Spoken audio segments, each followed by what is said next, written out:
Keluarga yang berduka, saya dengar almarhumah punya 2 orang putra bersama seluruh kerabat dekat, handai tolan orang-orang yang mencintai.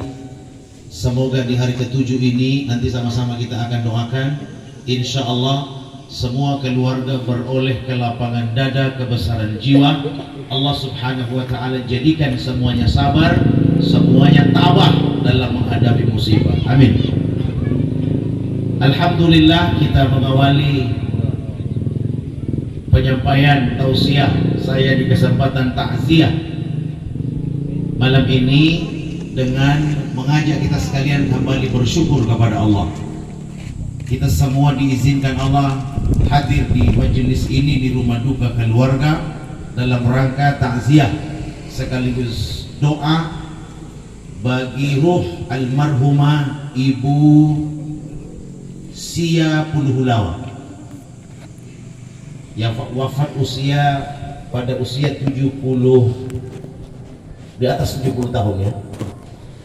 Selanjutnya kita bersalawat, kita sampaikan salam terbaik kita kepada manusia terbaik Nabi Muhammad sallallahu alaihi wasallam. Allahumma salli wa sallim wa barik alaihi. Bapak Ibu, ketika siapapun, para penceramah, mubalik, para dai, para guru-guru kita, ustaz-ustaz kita lagi menyampaikan tausiah atau sedang berpidato lalu menyebutkan nama Nabi Muhammad sallallahu alaihi wasallam, saya mengajak kita sekalian untuk mengucapkan sekurang-kurangnya 5 kata. Allahumma salli wa sallim wa barik alaih. Kenapa harus begitu Ustaz? Sebab Nabi pernah mengatakan al-bakhilu, orang yang bakhil. Tahu bakhil? Ibu, bapak-bapak, halo, ada pada hari ini? Al-bakhilu, bakhil itu Arabi, bahasa Arab. Indonesia liu kikir. Orang Manado bilang botu. Wang tohulundaru botu itu, botu moito, botu tonuo, botu pinggir, botu macam-macam. Botu apa? Wahulundaru liya bunggili. Al-bakhilu itu delu bunggili, piita, bungguo patihu dan lain sebagainya. Rupanya bukan cuma mereka yang hartanya berlebih enggan memberi, tidak mau bersedekah, tapi juga masuk kategori kikir adalah man dzukirtu indahu lam yusalli alayya. Siapapun orang yang mendengarkan namaku disebutkan, dia mendengarkan, dia ada di situ, bahkan tata luar berhadap-hadapan dengan orang yang sedang mengucapkan nama Nabi, lam yusalli alayya, tapi dia tidak bersalawat kepadaku. Supaya orang Tolango tidak jadi bunggili, saya ajak sekali lagi untuk mari sama-sama kita bersalawat kepada Nabi Muhammad sallallahu alaihi wasallam. Allahumma salli wa sallim wa barik alaihi. Lalu perhatikan kata Nabi, aulan nasi bi yaumal qiyamah, orang yang paling berhak bersamaku di hari kiamat. Nabi yang bilang ya, bukan saya. Orang yang paling berhak bersamaku. Kalau dikatakan berhak bersamaku berarti berhak masuk surga. Orang yang paling berhak bersamaku di hari kiamat adalah mereka yang paling banyak bersalawat kepadaku. Siapa yang paling banyak mengucapkan Allahumma salli ala sayyidina Muhammadin, maka dialah yang paling berhak bersamaku di hari kiamat nanti. Apalagi di hari Jumat, dia memperbanyak salawat. Kata Nabi SAW, hari Jumat adalah satu di antara hari-hari kalian yang paling utama. Maka kata beliau, fa'aksiru fihi alayya minas salat, perbanyaklah salawat kalian pada hari Jumat, perbanyaklah salawat kalian kepadaku pada hari Jumat itu. Fa inna salatakum, karena salawat yang kalian ucapkan ucapan Allahumma salli ala Sayyidina Muhammadin kalian ma'rudatun alayya, disampaikan kepadaku. Ada sahabat bingung dan bertanya, bagaimana bisa ya Rasulullah, engkau sudah wafat, engkau sudah mati, engkau sudah meninggal dunia, bagaimana mungkin salawat yang kami ucapkan sampai kepadamu? Apa jawab Nabi SAW? Sesungguhnya Allah mengharamkan bumi memakan jasad para nabi dan rasul. Inna Allah harrama 'alal ardi ajasadil anbiya'i wal mursalin. Allah mengharamkan bumi memakan jasad para nabi dan rasul. Walaupun sudah sekian lama berkalang tanah, sudah mati, tetapi tetap jasad para nabi dan rasul utuh, tidak bisa dimakan oleh tanah. Maka salawat yang kita senandungkan, sallallahu ala Muhammad, sallallahu alaihi wasallam, sallallahu ala Muhammad, sallallahu alaihi wasallam, sampai kepada Nabi di Madinah Al-Munawwarah, sampai kepada Nabi di Masjid Nabawi. Maka kita yang paling banyak bersalawat inilah yang insya Allah akan menjadi prioritas orang-orang yang masuk surga membersamai Nabi Muhammad sallallahu alaihi wasallam. Amin. Kasih banyak salawat. Jamaah hadirin rahimakumullah. Tadi malam saya ceramah takziah di Desa Luo'o. Malam ketiga hari meninggalnya seorang anggota polisi baru 6 bulan bertugas, 7 bulan lah. Umurnya beheli 19 tahun. Laka lantas mengalami kecelakaan lalu lintas, celaka tunggal di daerah Sumberbor, Kota Gorontalo. Dia orang Luo'o, umurnya baru 19 tahun, ya, 19 tahun 4 bulan, belum sampai 20 tahun, bertugas sebagai anggota polisi beheli 7 bulan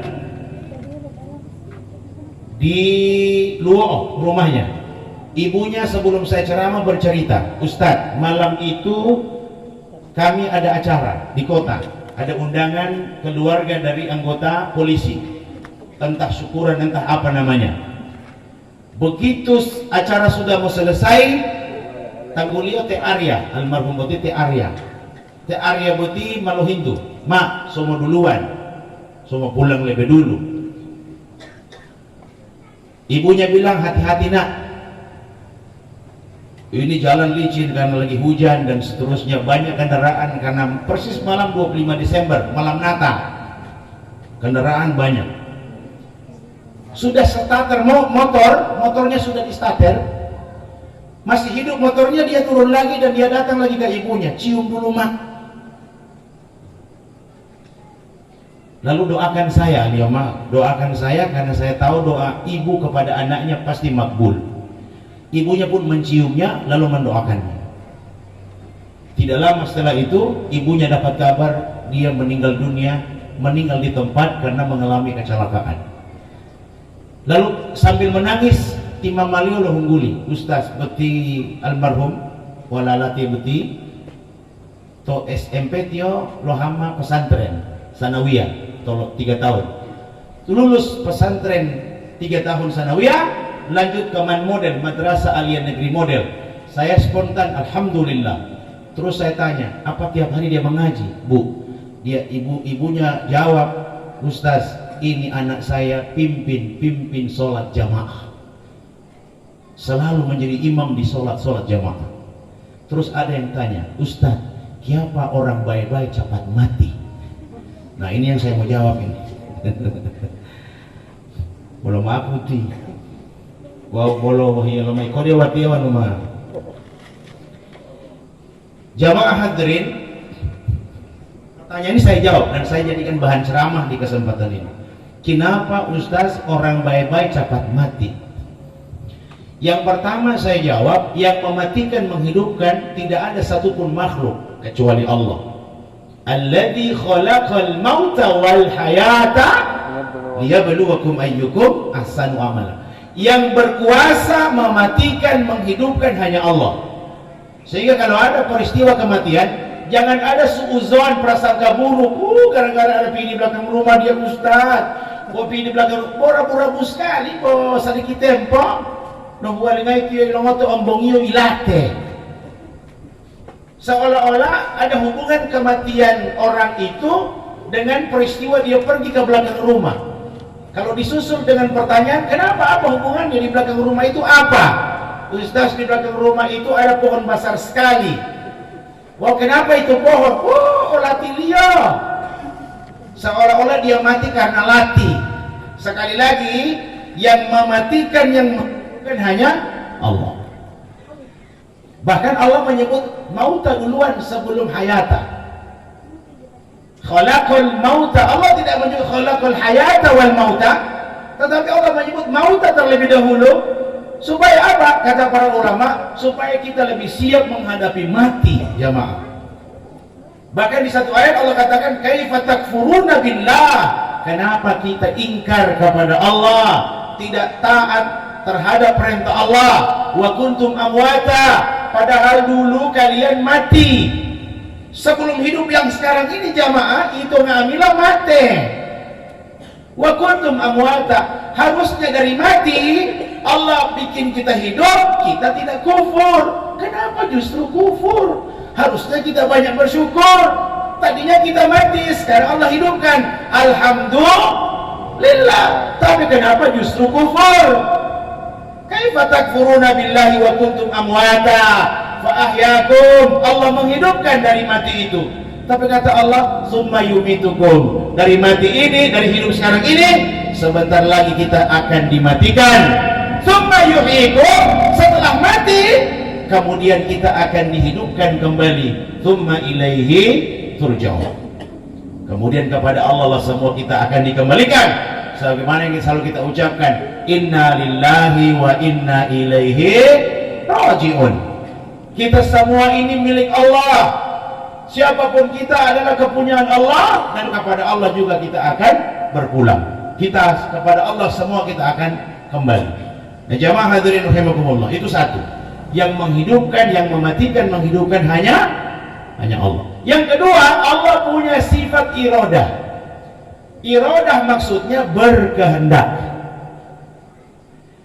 Nabi SAW mengatakan, in asobaka syai', jika satu saat kalian ditimpa musibah. Pesan buat semua kita jemaah, jika satu saat nanti kita ditimpa musibah, Nabi ingatkan kita, la takul, jangan sekali-kali ada yang berkata, lau anni fa'altu kana kadza wa kadza, seandainya saya berbuat ini hasilnya pasti begitu, seandainya saya melakukan itu pasti hasilnya begini. Ketika musibah datang menimpa, jangan lagi pakai kata seandainya. Kulun daluliyo wanuhumaya. Musibah itu sudah terjadi, tidak usah lagi pakai kata-kata wanuhumaya. Ada yang bilang, Ustaz tiba pala miate ilate. Soalnya amiatia di dalam sekali terampai rumah Ustaz, mau jadi rumah kendaraan. Itu lu yang amila tahu kan huidaa. Yang mula bentor dia. Seandainya, keluar kata seandainya ada mobil saat orang tua kami anfal, saat penyakit orang tua kami kambuh, seandainya ada kendaraan yang bisa bawa ke rumah sakit, mungkin orang tua kami masih hidup. Nabi melarang yang begini-begini jemaah. Kedengaran normal, betul? Ucapan seperti ini kedengaran normal, tapi agama melarang. Tidak usah pakai seandainya. Walaupun ada ambulans pada saat anfal, kalau sudah saatnya mati juga. Tidak usah bilang tidak ada kendaraan. Kalau ada auto mungkin masih selamat sampai di rumah sakit. Ambulans 10 biji disei, mati juga pada saat itu. Halo. Dengar. Walakin kul, akan tetapi ketika musibah menimpamu, katakanlah, perhatikan, begitu musibah datang, ucapkan qaddarullah, Allah yang telah menetapkan, wa masya'a fa'al, apa yang Allah kehendaki itulah yang diperbuat, apa yang Allah kehendaki itu yang Allah laksanakan. Allah berbuat sesuai kehendaknya. Kekuasaan mematikan, menghidupkan hanya di tangan Allah.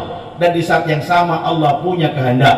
Kehendak Allah tidak ada satupun makhluk yang bisa menggugat, memprotes, apalagi menggugat. Allah berbuat sesuai dengan kehendaknya. Maka kita lihat, ada satu cerita di zaman Nabi, seorang pemuda butik gagah, ganteng, boli kaya, odoi dadata, wow, soleh, orang baik-baik, sudah ganteng, kaya, soleh, wow, belum kawin lagi. Pemuda seperti ini di zaman itu mimpi gabungan dari mimpi apa yang diinginkan seorang wanita pada seorang pria. Tidak ada perempuan yang tidak suka laki-laki gagah. Sudah gagah, dompetnya tebal lagi.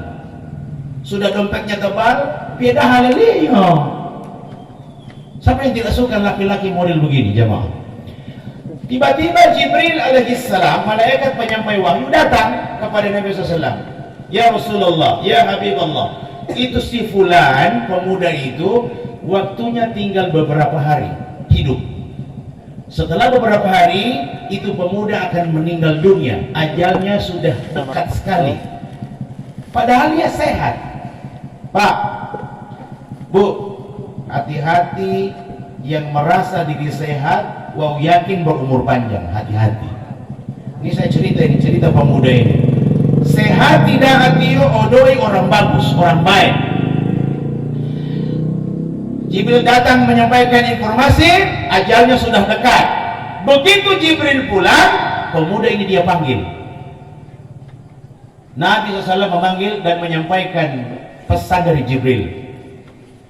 Kagetlah, siapa yang tidak kaget? Diberitahu sudah paling tinggi 1 minggu mau mati kau. Kaget. Bagaimana bisa ya Rasulullah? Saya ini sehat. Kalau saya sakit, saya ada uang. Saya panggil tabib. Dulu belum ada dokter. Supaya bisa memberi saya pengobatan, insya Allah sembuh. Tapi karena ini informasi langsung dari Jibril, disampaikan kepada Nabi. Nabi tidak berbicara sesuai hawa nafsunya. Halo. Wa ma yuntiqu 'anil hawa in huwa illa wahyu yuha. Nabi itu tidak berkata sesuai keinginannya, apalagi hawa nafsu. Nabi berkata, pada dasarnya perkataan Nabi adalah wahyu yang diwahyukan kepadanya. Maka pemuda ini percaya 100%. Tapi ya Rasulullah, saya tidak mau mati sebelum saya menikah. Saya mau kawin dulu ya Rasul, saya ingin menikah. Akhirnya Nabi yang mencarikan dia calon istri. Tapi rupanya informasi pemuda putih bakal meninggal dunia dalam waktu dekat sudah viral di seluruh Madinah. Mau tahu ngamilah. Viral informasi putih. Akhirnya ada satu orang mar'atus salihah, seorang perempuan salihah. Dia bersedia dinikahi. Baginya 2. Yang pertama, kalau pemuda ini memang jodoh saya, tidak mungkin tertukar. Nah, ini juga pelajaran. Bu, tidak mungkin jodoh tertukar. Sebagaimana rizki, jodoh Allah tidak mungkin tertukar. Kecuali sengaja ada yang suka baku tukar jodoh. Halo, tapi di anggrek tidak ada. Amin. Bagi saya, kalau sudah jodoh saya, imam saya ini pemuda, tidak mungkin dia lari dari saya, pasti menjadi suami saya. Dan kalaupun setelah menikah dia meninggal dunia, itu pun sudah ketetapan Allah. Maka terjadilah pernikahan. Nikah bukan soal nikahnya yang saya mau cerita, tapi yang menarik jamaah, pada saat walimatul urus, resepsi pernikahan, pestanya, yang diundang mayoritas oleh pemuda ini, yang diundang hadir di pesta nikahnya itu mayoritas orang-orang susah, orang-orang miskin, fakir, anak-anak yatim, janda-janda tua, janda-janda muda olok. Undang semua. Wan olato kan tabu balik. Wan mau tuh pesta harus gubernur diundang, bupati, harus Kalau aku Pak Cahmat, orang-orang terpandang diundang dan duduk di tempat yang diistimewakan. Pemuda ini sebaliknya, yang dia undang hampir sebagian besar yang hadir itu persentasenya orang-orang susah.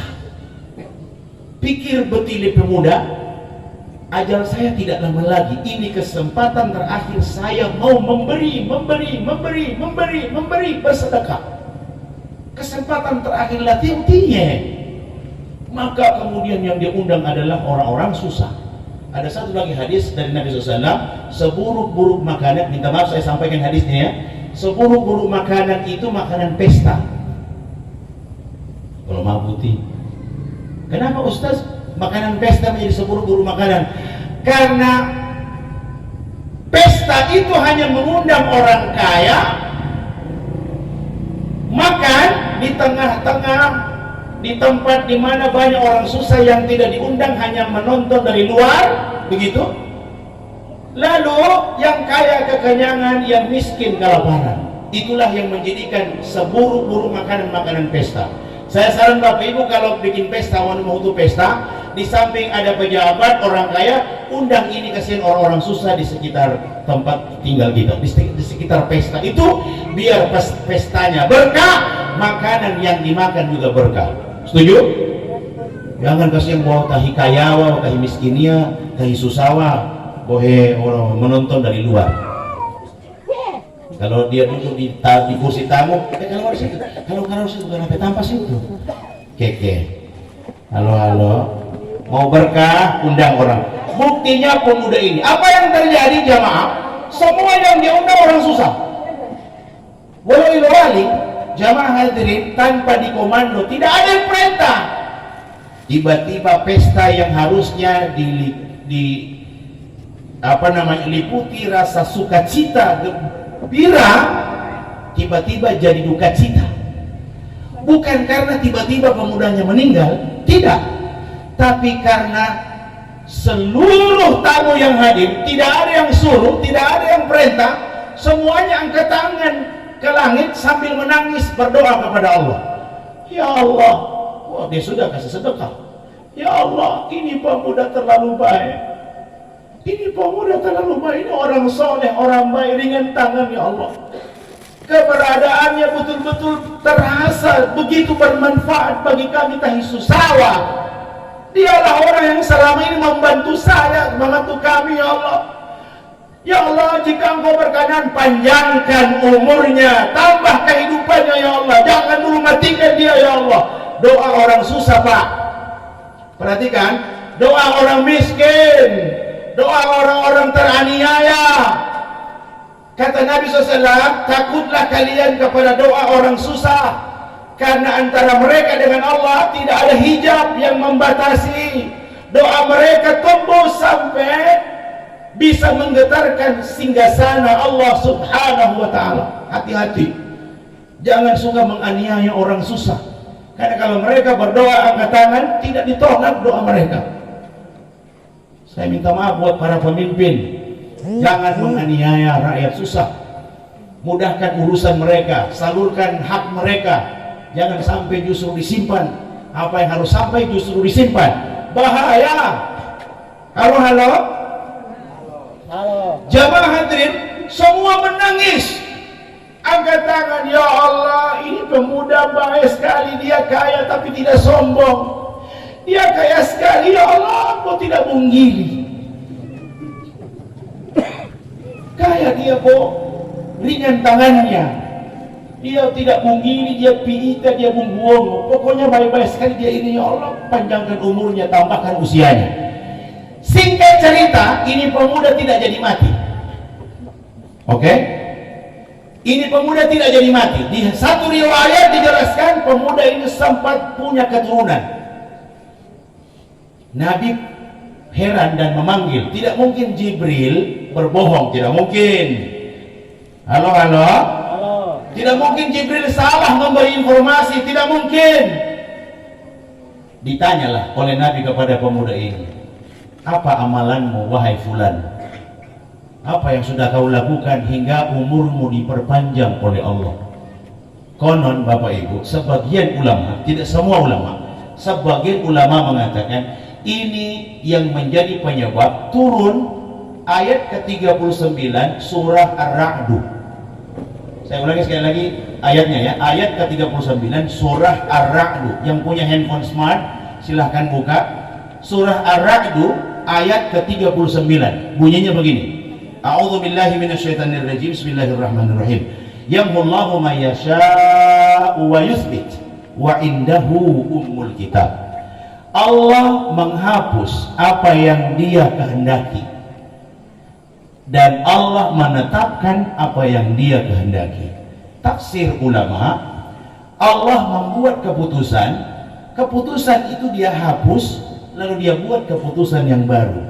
Delo SK nih Pak Camat luhutu SK, tiba-tiba begitu sampai SK-nya sudah terlanjur ditandatangani, tapi tiba-tiba oleh Pak Camat SK-nya direvisi, bahkan SK-nya dibatalkan dan dibuatkan SK yang baru. SK kematian pemuda tadi sudah ditandatangani, sudah selesai, tapi karena satu sedekah, yang kedua karena doa orang-orang susah, doa orang-orang teraniaya, maka Allah dengan sifat iradahnya tadi membatalkan SK-nya dengan membuat SK yang baru. Faham ini? Bisa dipahami? Ustaz, lalu apa hikmah dibalik cerita itu? Yang pertama, perbanyak sedekah. Jamaah hadirin, sedekah ini subhanallah, insya Allah bahkan bisa menyembuhkan penyakit. Ini pemuda sehat, sakit, tapi ajalnya sudah ditetapkan. Dengan sedekah yang dia beri, maka perhatikan kata Nabi, bahkan orang yang sakit, obati pasien kalian, obati orang yang sakit di antara kalian dengan bersedekah. Sudah berbagai cara dilakukan. Penyakit lipa itu dia mengutomoluli, so pergi ke dokter umum, dokter spesialis, bahkan sudah datang sama tika ita, tika putih, tipe kunisula, tipe libonoki, sudah datang semua. Dia mengutomo. So berbagai cara. Kalau kamu kalau ada nama yang cocok, belum aku.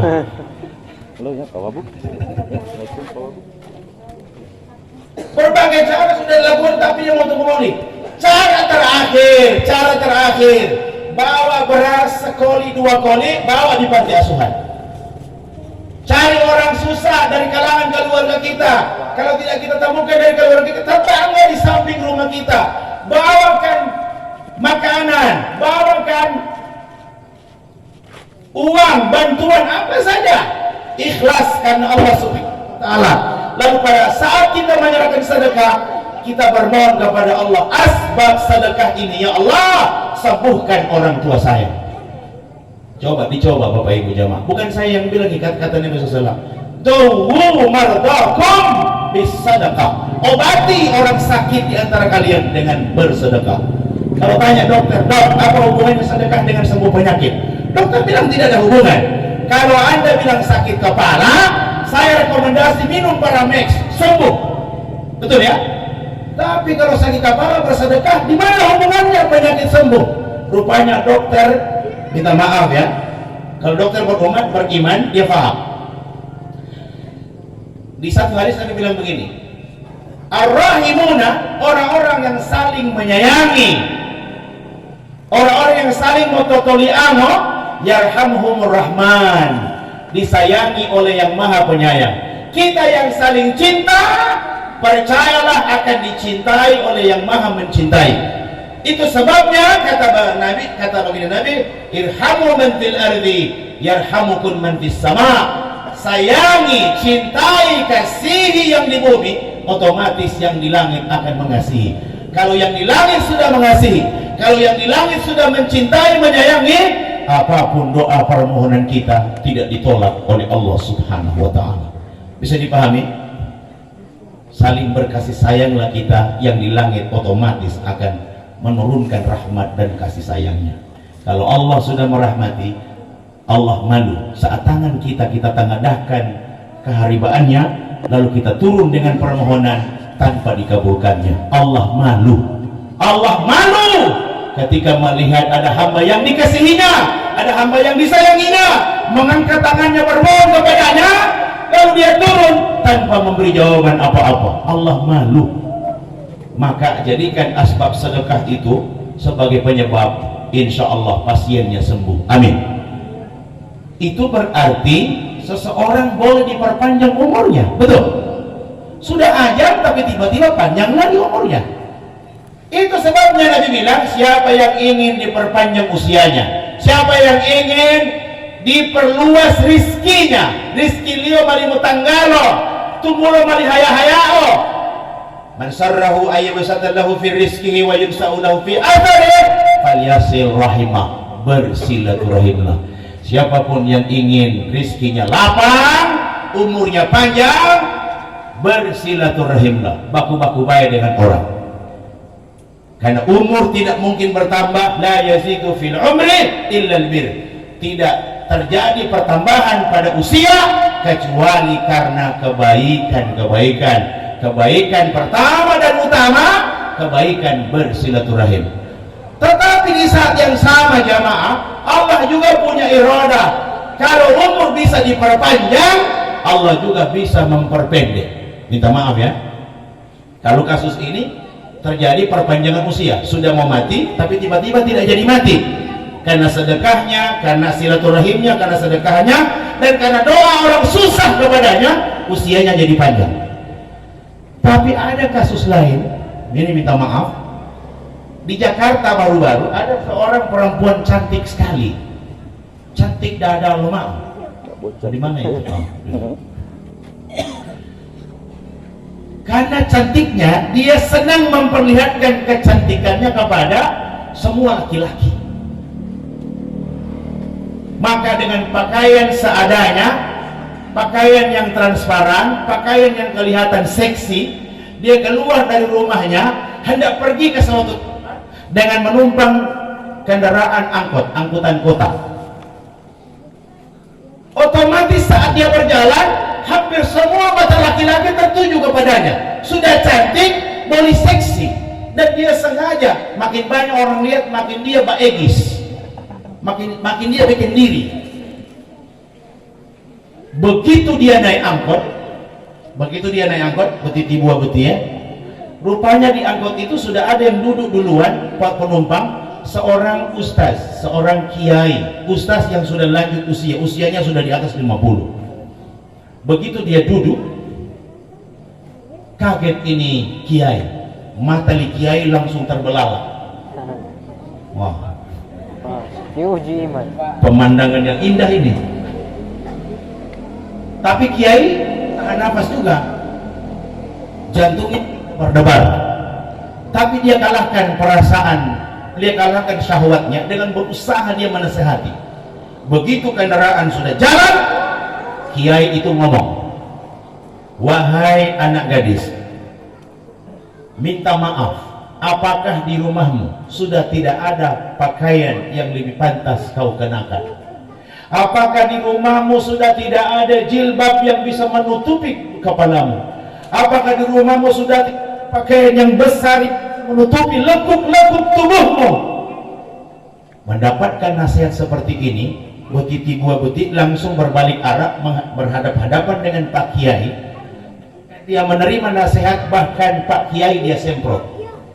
Bolo waliyo ma'a, om, kalau setua tidak usah pikir orang pe urusan.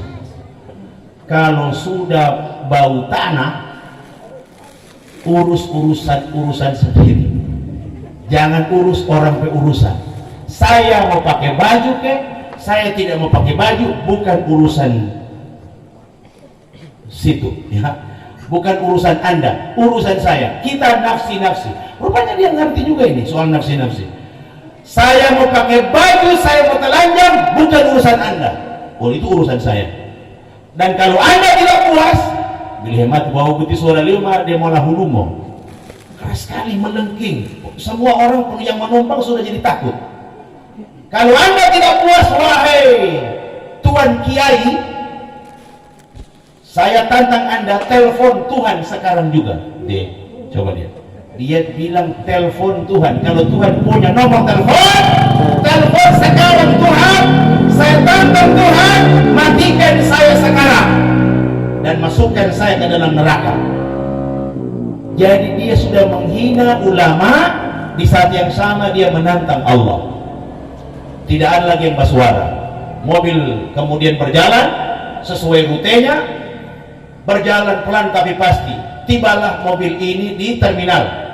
Begitu sampai di terminal, semua penumpang turun, termasuk Pak Kiai ini, bayar. Angkutan kotanya dibayar. Yang tidak turun boleh tiga putih. Satu-satunya yang tidak turun boleh Puan ini.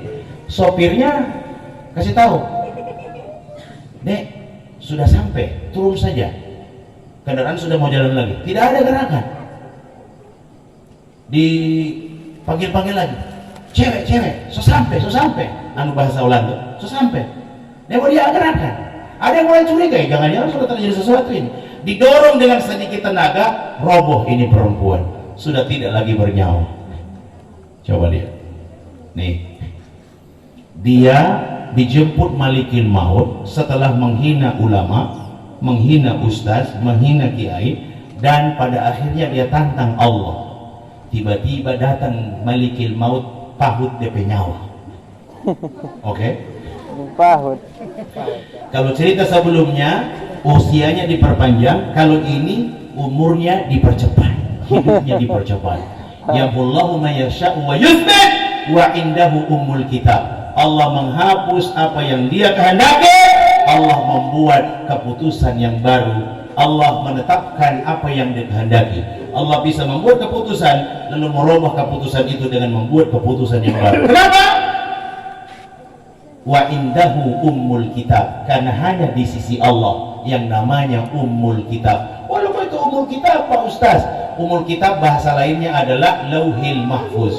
Hanya di sisi Allah yang namanya lauhil mahfuz, di sana tercatat semua takdir, jodoh, rizki, ajal.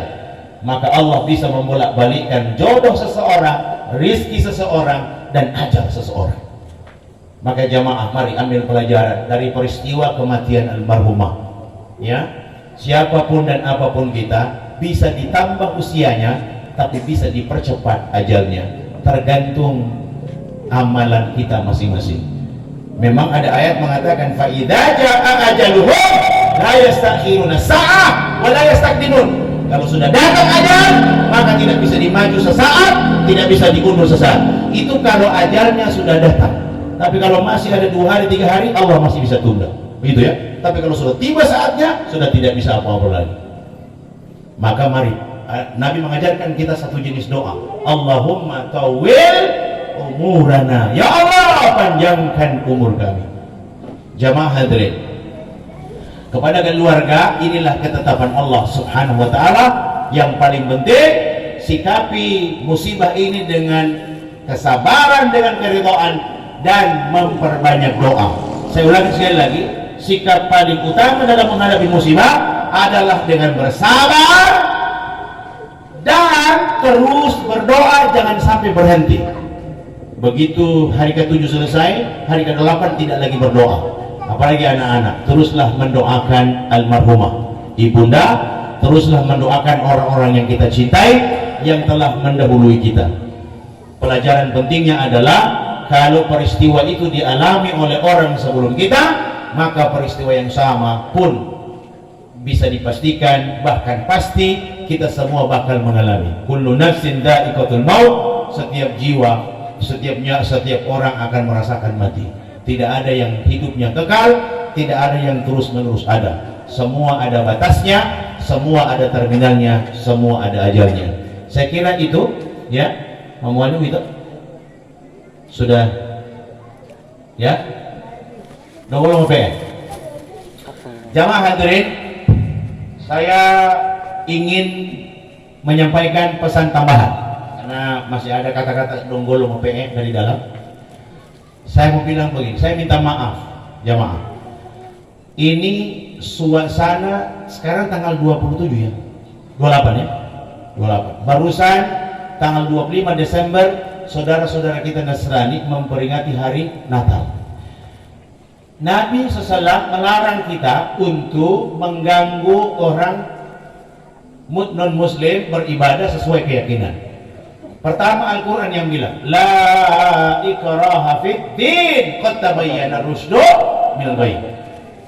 Tidak ada paksa memaksa dalam urusan beragama. Sungguh telah jelas yang benar dari yang salah, yang nampak betul, yang keliru pun sudah jelas.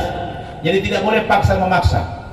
Kita tengok lagi di surah Al-Kafirun, Allah katakan, wahai Muhammad, bilang sama orang kafir, la a'budu ma ta'budun. Saya tidak akan menyembah Tuhan kalian, wala antum a'biduna ma a'bud. Kalian tidak akan sembah Tuhan yang saya sembah. Begitu dua kali bolak-balik, wala antum a'biduna ma a'bud wala ana a'bidu ma abadtum. Begitu dua kali putar-putar. Terakhir Allah katakan lakum dinukum walidin. Silakan kalian beragama sesuai keyakinan, saya akan beragama sesuai dengan keyakinan saya. Ibadah kalian kami tidak akan ganggu, dan kalian juga tidak mengganggu ibadah kami. Nabi SAW melarang kita orang Islam mengganggu. Bahkan kata Nabi, siapapun kita yang mengganggu kafir zimmi. Ada istilah kafir zimmi. Apa itu kafir zimmi? Orang kafir yang bukan muslim tapi tidak suka mengganggu orang Islam. Mereka mau hidup damai di tengah mayoritas umat Islam. Kata Nabi, siapa yang mengganggu mereka, kelak menjadi musuhku di hari kiamat. Kelak menjadi musuhku di hari kiamat. Walaupun dia bersyahadah, dia musuh Nabi di hari kiamat. Kalau dia ganggu orang non-muslim yang suka hidup di tengah umat Islam dalam keadaan damai. Mereka hanya mau beribadah sesuai keyakinan. Jangan diganggu. Nanti kita dianggap oleh Nabi SAW sebagai musuh di hari kiamat. Tetapi lebih jauh dari itu, jamaah, minta maaf, jangan sampai ada di antara kita yang meyakini bahwa toleransi itu sama dengan partisipasi. Beda. Toleransi itu tidak sama dengan partisipasi. Toleransi batasannya adalah lakum dinukum waliyadin. Itu toleransi. Silakan Anda beribadah, kami tidak ganggu, dan kami akan beribadah, Anda tidak ganggu. Bukan partisipasi. Kalau partisipasi berarti ikut serta. Itu bedanya ya. Toleransi, Anda di sana, saya di sini, dan kita saling hormat, saling menghargai. Adapun partisipasi, ambil bagian. Anda ke gereja, saya ke gereja, saya ke masjid, Anda ke masjid. Itu bukan begitu ajaran agama. Termasuk dalam hal ini ulama berketetapan, jumhur mayoritas mengatakan mengucapkan selamat Natal adalah bagian dari partisipasi. Kita katakan kepada saudara-saudara kita Nasrani, Anda tetap saudara kami dalam sebangsa, Anda tetap saudara-saudara kami sesama warga negara, Anda saudara kami sesama manusia, tapi agama kami melarang untuk mengucapkan selamat Natal, dan apalagi selamat tahun baru. Tahun baru kita jamaah, minta maaf. Mungkin ada yang berbeda dengan saya, tapi tidak apa-apa. Saya mau katakan, tahun baru Masehi bukan tahun baru kita. Oke? Tahun baru Masehi itu Al-Masih. Oke? Al-Masih itu Isa Al-Masih. Dalam bahasa sehari-hari kita mengatakan Isa Al-Masih itu Yesus Kristus. Al-Masih itu Kristus. Ya, dari sanalah kata Kristen diambil. Al-Masih, Masehi. Maka itu bukan tahun baru kita. 1 Januari bukan tahun baru kita. Walaupun dikatakan itu peringatan tahun baru umum. Jamaah hadirin, Nabi mengatakan man tasyabbaha biqaumin, siapa yang menyerupai suatu kaum, fahuwa minhum, maka dia bagian dari kaum itu. Saya ulangi sekali lagi, siapa yang menyerupai satu kaum, maka dia bagian dari kaum itu. Islam tidak mengajarkan pasang petasan, Islam tidak mengajarkan bakar kembang api, tidak ada ajaran itu. Nabi, sahabat, tabi'in tidak pernah menunjukkan, memberi keteladanan tentang itu.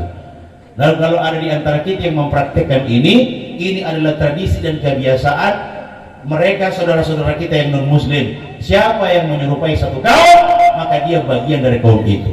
Apalagi sekarang ada pandemi. Kalau ada orang berkesaran di malam tahun baru, kita dilarang, ya, dilarang oleh pemerintah untuk meramaikan. Ada Pak Camat, ada Ayahanda Kepala Desa tadi sudah ingatkan, ya, mari sama-sama kita biarkan waktu ini berjalan. Perpisahan tahun dari 2021 ke 2022 secara biasa-biasa saja, tanpa perlu ada seremoni-seremoni tertentu, sebab agama kita tidak mengajarkan tentang itu, ya. Begitu erat hubungan antara Natal dan Tahun Baru, dua-duanya bukan hari raya kita. Kalaupun kita mau merayakan, mari kita rayakan Tahun Baru Islam 1 Muharram, bukan Tahun Baru Masehi. Wallahu ta'ala a'lam bisawab. Allah yang maha tahu. Dan akhirnya mari kita sempurnakan majelis ini dengan berdoa. Kita doakan almarhum, kita doakan keluarga, kita doakan semua kita yang hadir di majelis ini. Al-Fatihah. A'udzu minasyaitonir rajim. Bismillahirrahmanirrahim. Alhamdulillahi rabbil alamin. Arrahmanir rahim. Maliki yaumiddin. Iyyaka na'budu wa iyyaka nasta'in. Ihdinas siratal mustaqim, siratal ladzina an'amta 'alaihim ghairil maghdubi 'alaihim waladdallin. Amin. Amin ya rabbal alamin. Allahumma salli wa sallim ala sayyidina wa ala alihi ashabihi ajma'in. Allahumma ighfir laha. Amin. Allahumma ighfir laha. Amin. Allahumma ighfir laha. Amin. Allahumma ighfir laha wa afiha wa'fu anha. Allahumma ighfir laha warhamha wa afiha wa'fu anha. Allahumma ighfir laha warhamha wa afiha wa'fu anha wa akrim nuzulaha wa wasi' qalaha واغسلها بالماء والثلج والبرد ونقها من الذنوب والخطأ كما ينقى الثوب الأبيض من الدنس وأبدلها دارا خيرا من دارها وأهلا خيرا من وزوجا خيرا من زوجها وأدخلها الجنة وأدخلها الجنة وأعذها من عذاب القبر من عذاب. اللهم لا تحرمنا أجرها ولا تفتنا بعدها ولها. اللهم اجعل قبرها روضة من رياض الجنة ولا تجعل قبرها حفرة من حفار النار. اللهم اغفر لنا ذنوبنا ولدينا. اللهم اغفر لنا ذنوبنا ولدينا وارحمهم كما ربونا صغارا. ولجميع المؤمنين والمؤمنات والمسلمين والمسلمات الأحياء منهم والأموات إنك سميع قريب دعوات يا قادر. اللهم اختم لنا بحسن الخاتمة. أمين. لنا بحسن الخاتمة. اللهم اختم لنا بحسن الخاتمة ولا تختم علينا سوء الخاتمة. اللهم إنا نسألك توبة قبل الموت ورحمة عند الموت ومغفرة بعد الموت. اللهم هون علينا في سكرات الموت. اللهم خفف علينا سكرات الموت. اللهم إنا على سكرات الموت والنجاة من النار والعفو عند الحساب. ربنا آتنا في الدنيا حسنة في الآخرة حسنة وقنا عذاب النار.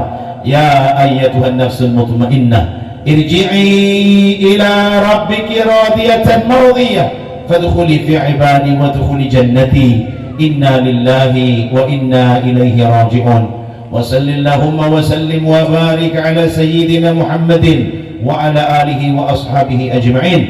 دعواهم فيها سبحانك اللهم وتحيتهم فيها السلام وآخر دعوانا أن الحمد لله رب العالمين. Terima kasih, mohon maaf. Assalamualaikum warahmatullahi wabarakatuh.